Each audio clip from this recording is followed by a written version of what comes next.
The third time seems to be the charm. The Supreme Court is giving the administration a thumbs up to fully enforce the latest version of its ban on travel. He had to go to court to get a temporary stay. What an insane situation we're in. This FBI aide in the Mueller investigation, he was actually fired, not before they discovered some things about him. He oversaw and participated in the questioning of General Michael Flynn. The Bureau's had a really bad last 18 months. This makes it worse, frankly. We're now one huge step closer to delivering to the American people the historic tax relief. This is Armageddon. President Trump spent the day in Utah, where he's promising to shrink the size of 2 national monuments. Public lands will once again be for public use.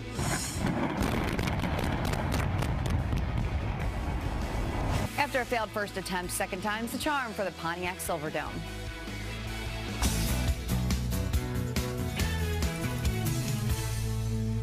Imagine Dragons, because it's so It's crowded. 4. Is it just 4 still? Yeah, why are you obsessing about this? Because it's like ELO. They're starting to make some money now, and I just worry about the breakdown of the the profit. Judge, so this is what he does. What are you talking about? Good question.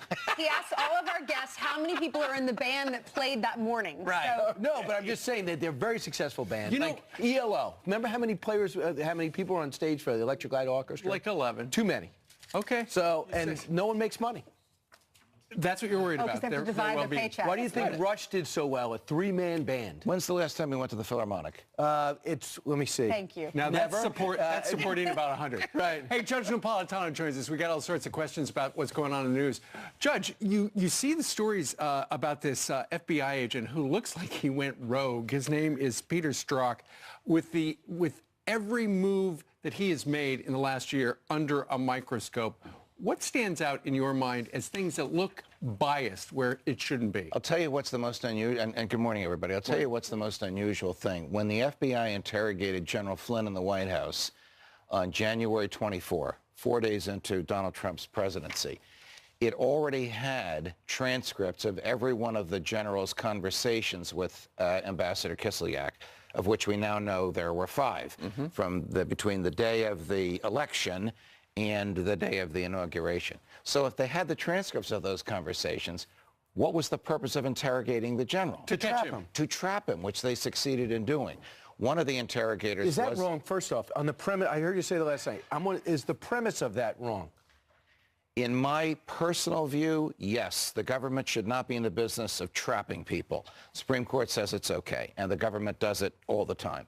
Why would they do this to the president's principal foreign policy advisor? We didn't have a Secretary of State at the time. General Flynn had been at the ear of Donald Trump since June of 2015, when Donald Trump announced he was running for president. So why would the FBI be in a position to do that? We don't know the answer to that. Flip side of this is, the general used to be in charge of all the spies in the military. He was the head of the Defense Intelligence Agency. Thousands of people running surveillance to keep America safe under him.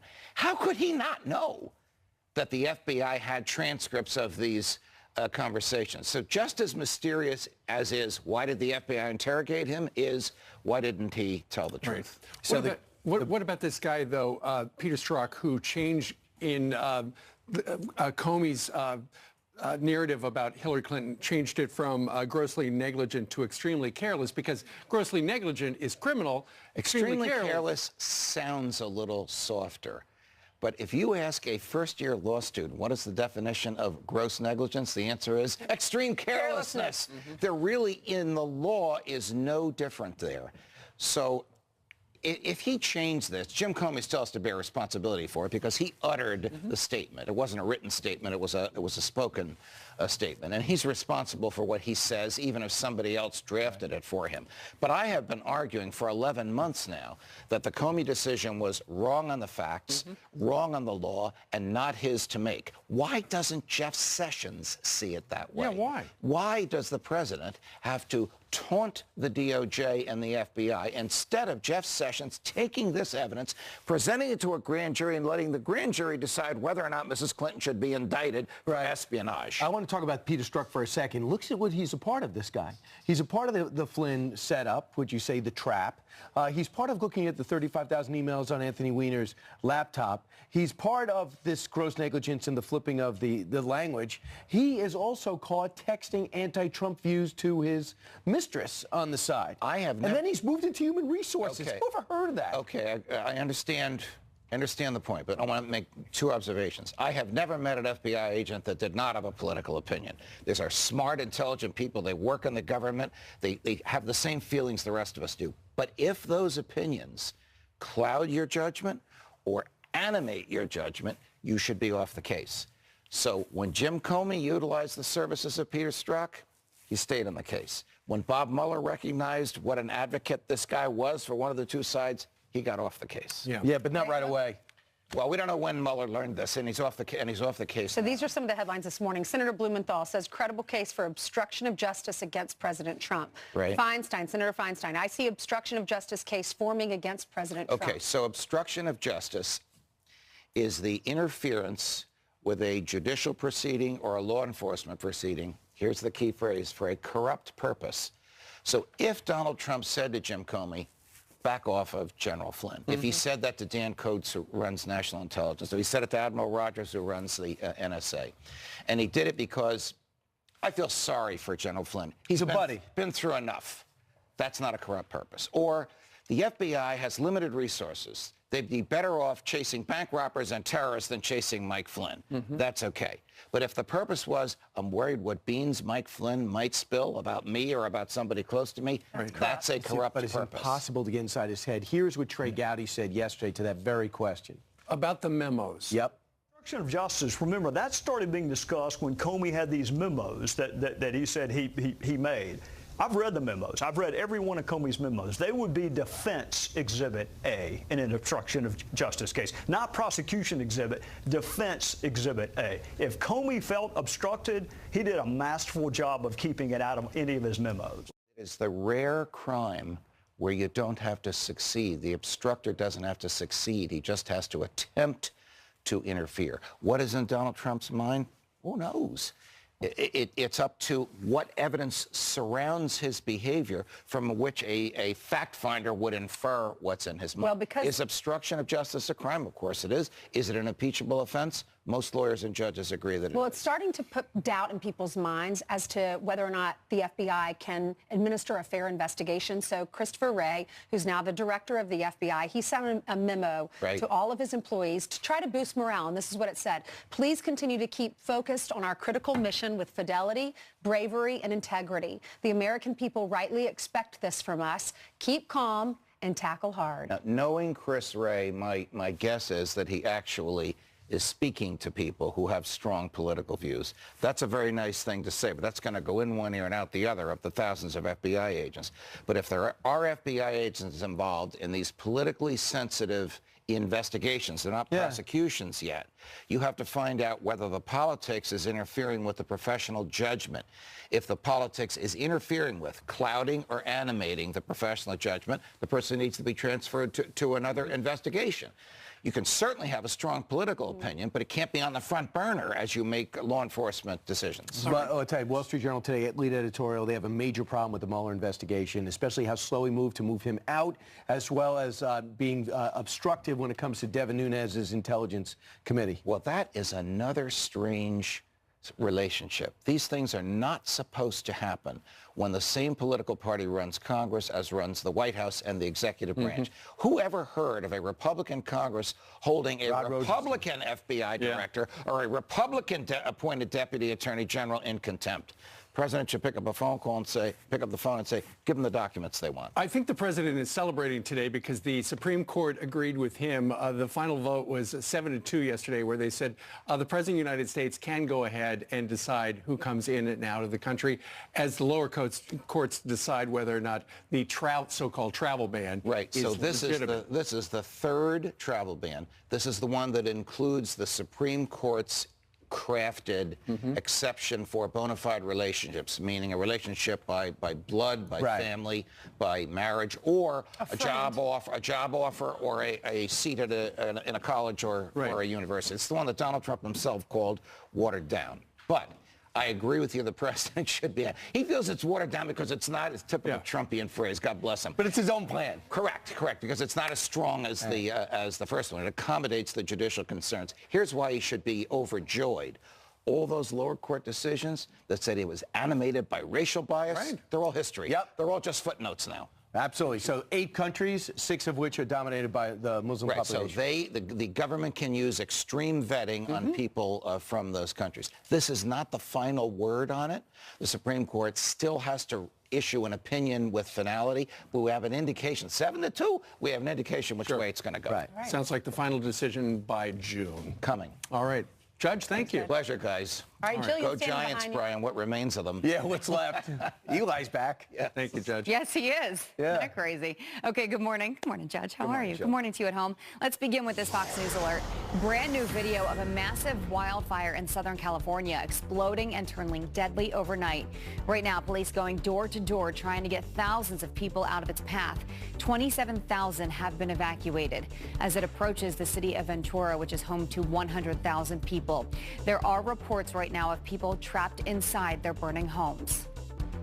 Sheriff's office, anybody home? The fire consuming 31,000 acres so far, destroying 150 buildings, and at this point it is 0% contained. 500 firefighters are working to put it out, one of them hurt. At least one person has been killed in a car crash that has been blamed on the fire. To another Fox News alert. Border arrests are plunging and deportations are on the rise. Brand new numbers just released revealing the impact of the Trump administration's immigration crackdown. Border Patrol making nearly 311,000 arrests during the fiscal year. That's 25% less than last year and the lowest level in nearly 5 decades.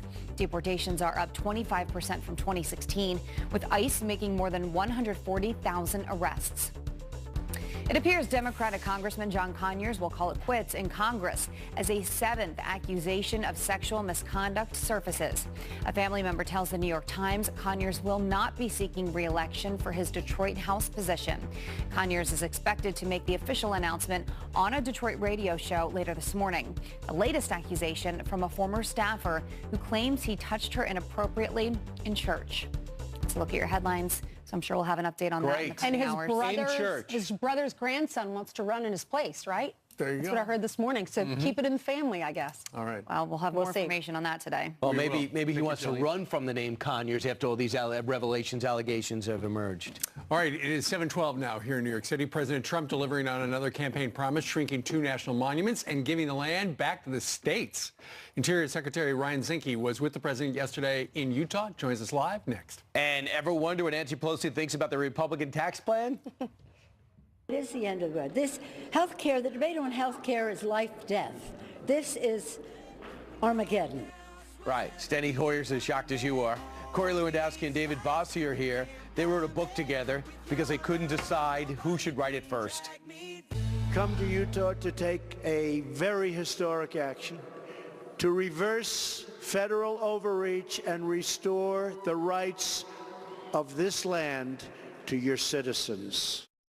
President Trump in Utah yesterday making good on another campaign promise, shrinking the size of national monuments, returning federally protected land back to the states. Interior Secretary Ryan Zinke has been ordered by the president to review all large monuments established over the last 2 decades. Joins us right now live from D.C. Mr. Secretary, good morning to you.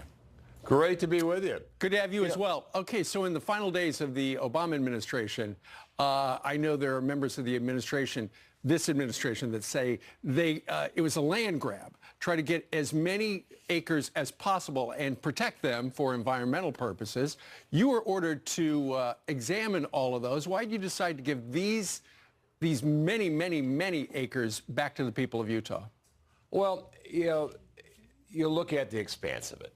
Bears Ear is 1.5 million acres, and public land is for public use and not special interests. There's not 1 square inch of land that comes out of the federal estate, but we're restoring national forest to national forest, wilderness to wilderness.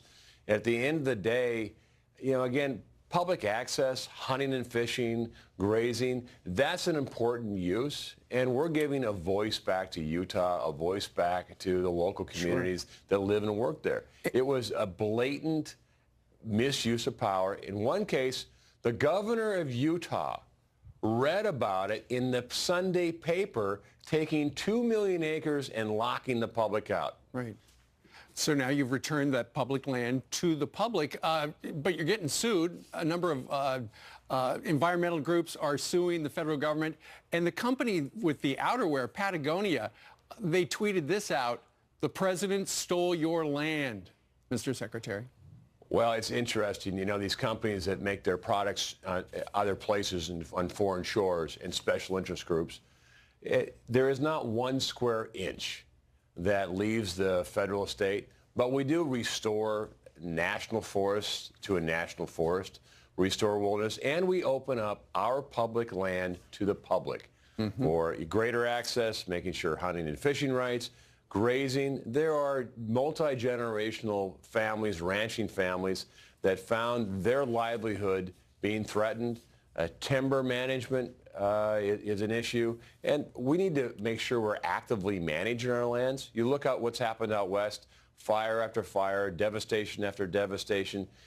You know, we need to actively manage. And I've always said that public use is important, and our lands are for the benefit and enjoyment of the people and not special interest groups. Well, there you go. Although the special interests are steamed today, but then again, it sounds like a lot of the people out in Utah are happy. Mr. Secretary, thank you very much for joining us today. Always a pleasure. All right. Thank you, sir. And Merry Christmas. And Merry Christmas to you, indeed. All right, meanwhile, straight ahead, the Kate Steinle verdict last week sparked nationwide outrage. An illegal alien cleared of murder. Even legal aliens are furious, the immigrants are. And that includes Antonio Sabato Jr., who calls it an insult. He's going to join us next. And Todd Pirro having breakfast with friends in Greenville, South Carolina. What do they think about tax reform? Find out. Good Tuesday morning, back with some quick headlines. A fake sign language interpreter causing major confusion at a major news conference. The woman standing side by side with police officers as they announced an arrest in the Tampa serial killer case. From what I understand, she knows enough about sign language that she was able to fake it, but it was not accurate. Clearly, it wasn't up to our standards on Tuesday night, and that's on me. I didn't do my due diligence. The department didn't know she was a fake until the public asked what was going on. LeVar Ball, unhappy with his son's suspension, is now pulling him out of UCLA. This after the freshman guard was detained for allegedly shoplifting in China last month. LeVar Ball tells the LA Times and ESPN that he's going to explore other options for his son to play basketball. The shoplifting incident led to a war of words between LeVar Ball and President Trump, who helped get LiAngelo and his 2 teammates freed. Brian? All right, thanks, Jillian. I'm going to bring Ainsley with me for this. The verdict that shocked America: an illegal immigrant deported 5 times, cleared in the 2015 murder of Kate Steinle virtually, and that happened in San Francisco. Yeah, the decision outraging many legal immigrants, like our next guest who tweeted this out. He said, quote, "I am proud to be an American. We came here legally and did things right. It took time, money, effort, sacrifices, and so much more. Thank you to my parents for showing me and my sister what hard work, dedication, and the American dream is all about." Joining us right now with more on this is Trump supporter, GOP congressional candidate, famous actor Antonio Sabato Jr. Antonio, you looked at this case, you were outraged, but it made you look back on how you got here and our immigration system. Why was that important? Well, let me say, first of all, I want to say my thoughts and prayers to everybody in Ventura County. I've been up all night with the fires and the first responders in my community. God bless you. Hope you're well. Going back to Kate Steinle, what's going on in California with the liberals? They're destroying the state, and we got to stop that. We shouldn't have any sanctuary cities or sanctuary neighborhoods or sanctuary states whatsoever.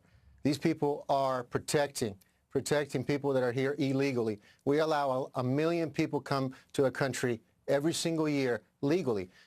So we shouldn't change that. We should change the fact that these sanctuary cities do not work. And I urge the feds to step up and do something about it, because my county is never going to be sanctuary in any shape or form over my dead body. It's never going to happen. What do you think about a bill that was introduced yesterday by Indiana Congressman? His name is Todd Rokita. He said he's going to implement huge fines and prison time if elected officials do shelter these illegal criminals from deportation.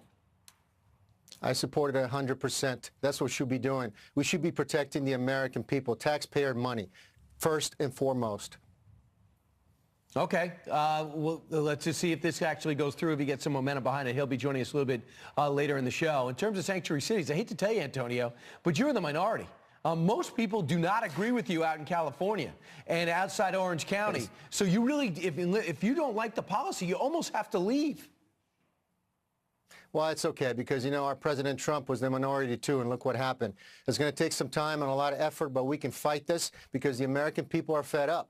Go to voteantonio.com, get me in Congress in 2018, which I will be there because my opponent, Julia Santa Monica Brownlee, doesn't even live in Ventura County. These are what kind of, you know, we have these officials who are supposedly protecting the American people. They don't even live in the neighborhoods they're supposed to be taken care of. So I'm going to step up. I put everything on the line. We're going to fight for this. The American people are going to speak up loud and clear. Antonio, what do you think about the Supreme Court ruling in favor of President Trump's travel ban? He doesn't want anyone who is a criminal or a terrorist to come into our country. He's absolutely right. We should protect the American people. First and foremost. That's what I'm going to fight for, and that's what I'm all about. All right, Antonio Sabato Jr., back to helping those first responders. Thanks so much. Yeah. Good luck with your run. Thank you. God bless you guys. As a congressman. Thank you. All right, what does Nancy Pelosi think of the GOP tax plan? It is the end of the road. This health care, the debate on health care is life-death. This is Armageddon. As long as you don't get into the hyperbole, we'll be fine. Is it really? And what was it like when President Trump on the campaign trail? Corey Lewandowski and Dave Bossie have the inside story, but here's a hint. There's a lot of Elton John, a lot, and it's very loud. They both joined us on the couch together. With their new book. Corey, where is Corey? Does Corey have a ground game or what? Boy, do we have a ground game? Where's Corey? Corey Lewandowski. You know, David is a fantastic guy. He's done an amazing job. I was just telling, actually, David, who said, by the way, I'm not a politician and I'm not politically correct, and I think that's a great thing. Well, the president just mentioned Corey and David, and they have written a book. It is called Let Trump Be Trump, the inside story of his rise to the presidency. It drops today, as they say. Corey Lewandowski and David Bossie. Good morning to both of you. Let's start at the very beginning. Corey, how did you meet Donald Trump? You know, Dave Bossie called me up and said, hey, I want to put together an event in New Hampshire. It was called the Freedom Summits. Let's invite some candidates who may want to run next cycle. And we had gone through a litany of people, and Dave said, let's invite Mr. Trump. And I said, look, Dave, this is April of 2014. I said, I don't think he's going to run. He says, let's invite him. Everyone was supposed to have a 7-minute speech. Candidate Trump spoke for 45 minutes and took over the show. Right. And it was all uphill from there. It was amazing. No one remembers this, but at the end of that very speech, he said, we need to do something very important. We need to make America great again. It's the first time I ever heard the line, and that was the beginning of the rise of Donald Trump on the political level, and it just expedited. It was amazing. When did you believe that he was running, David? You know, it was a process for me to believe it. I think it was a process for him. You know, I was working with him over the years, helping him. You know, it's a great thing for me, and it's in the book. I hope everybody will get a chance to see it because it's really the soft side, the warm side of Donald Trump. He helped me when he didn't know me in 2010. I was raising money for Children's Hospital in Washington, D.C., trying to help other children. My son had 4 brain surgeries and 2 open heart surgeries. And I wanted to be able to help other children who didn't have the greatest health care have it. And Donald Trump, without any fanfare, without any press, just helped me as a human being. Steve Wynn, who a mutual friend of ours, introduced us, and it was a great friendship from there. Corey, you know, middle America loves the president because they believe that their dreams can come true. Yours did too. You grew up in Massachusetts, not in a wealthy area, Mill Village area, and you did paper routes. You write about this in the book. You did paper routes. You drove a forklift. How did you start to get into politics and then work for the president and come up with this phrase, let Trump be Trump? You know, this is such a great country, the greatest country in the world. You know, growing up in a very blue-collar town of Lowell, Massachusetts, never did I ever envision I'd have the opportunity to be on a presidential campaign, let alone run one, and now say that the leader of the free world is a friend of mine. And I'm so blessed and privileged. Look, the hard work and dedication I learned in Lowell, Massachusetts, the tenacity, just keep fighting every day. When people tell you you can't do it, you keep going.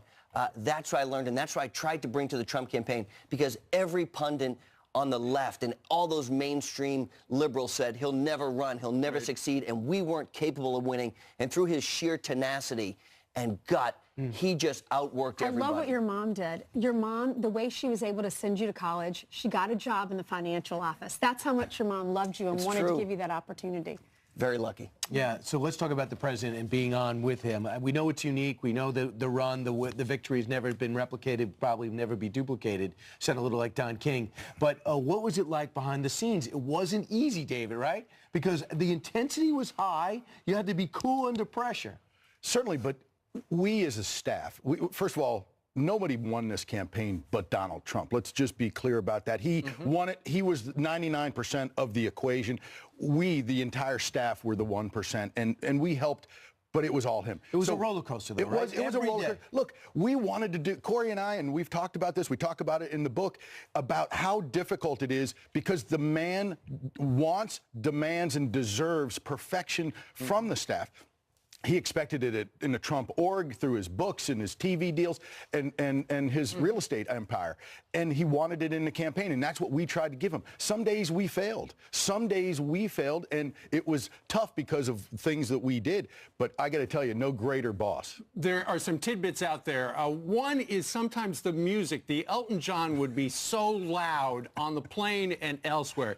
Is that where Rocket Man came from? Elton John? Well, as you know, the president is the greatest marketer and greatest brainer of anybody on the planet. And so we listened to a lot of Elton John, a lot of Rocket Man. The only time we took a break from Fox was if we wanted to listen to some Elton John on the plane. And look, or if you were at Kentucky Fried Chicken. Well, we were on the plane, but you know, Steve, this is the great part about the book. It's really what happened behind the scenes. And you know, everyone thinks we'd sit down at these fancy steakhouses and have meals. The president, the candidate, is so focused on getting the next thing done. It was get the food and let's get going. And that's how focused he is. The amazing schedule that he kept.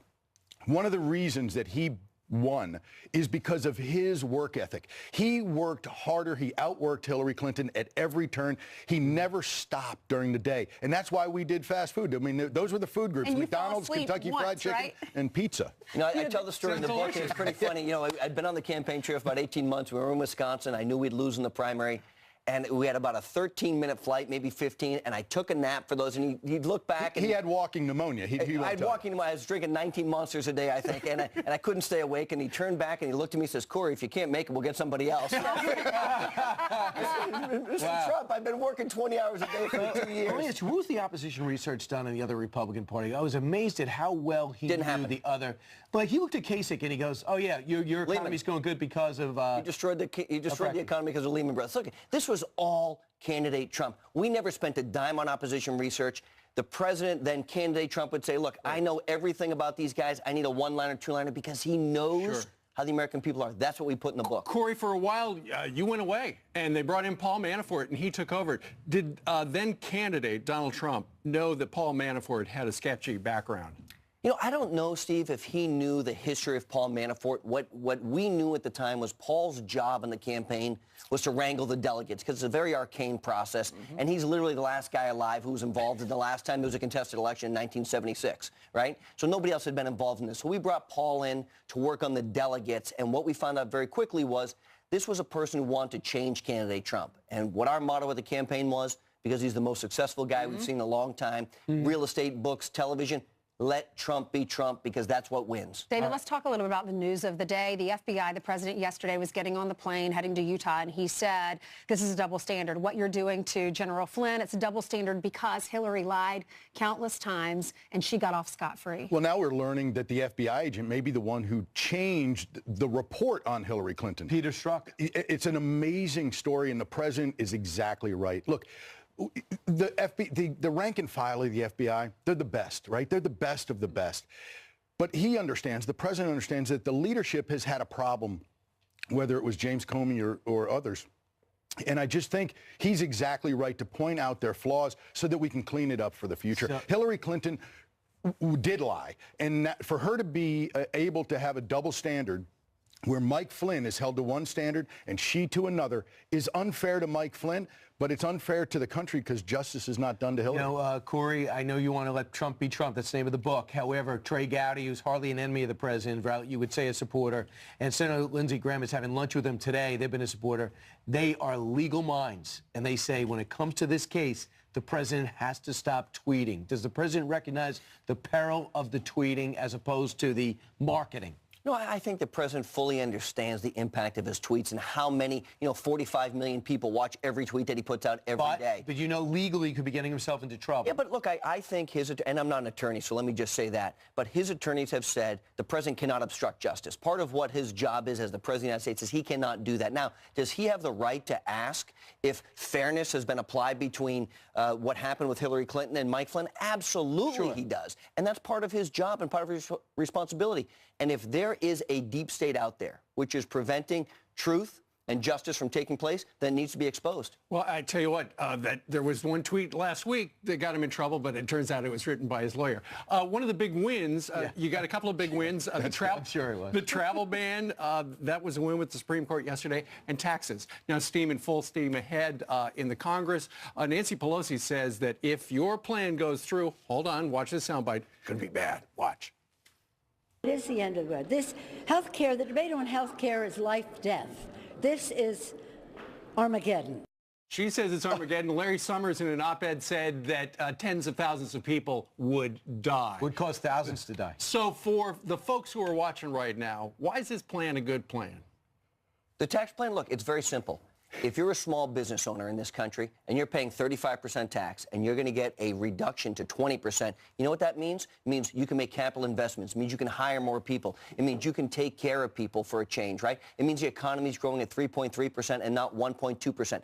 $5.8 trillion in stock market value has been increased. Highest home ownership in 2 generations. Lowest unemployment in 30 years. This is what President Trump has forced on the American people. So he's not going to kill thousands of people and this is Armageddon? Armageddon, this is outrageous. Look, they play fear politics. They always do. That's all they have. The Democrats are bankrupt of any ideas for the American people to move America forward. This president, with his agenda, is leading the way to make America great again. And look, what Corey was just saying, 3.3% growth on his sheer will and the force of his pen. Nothing else. Now this economy is ready to go. And with this tax cut plan, it's outrageous that all they can do is fearmonger. It's not Armageddon, it's Jobmageddon, the way you describe it. The new book is called Let Trump Be Trump. Corey Lewandowski, David Bossie. Has the president tweeted about this yet?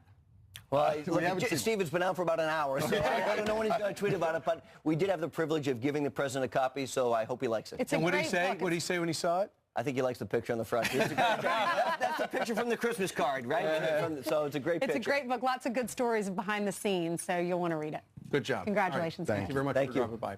Meanwhile, straight ahead, should President Trump make a deal with the Democrats on Dreamers? Judge Alex is the son of immigrants. We're going to talk to him straight ahead. And Todd Pirro is having breakfast with friends in Greenville, South Carolina. What do they think about tax reform?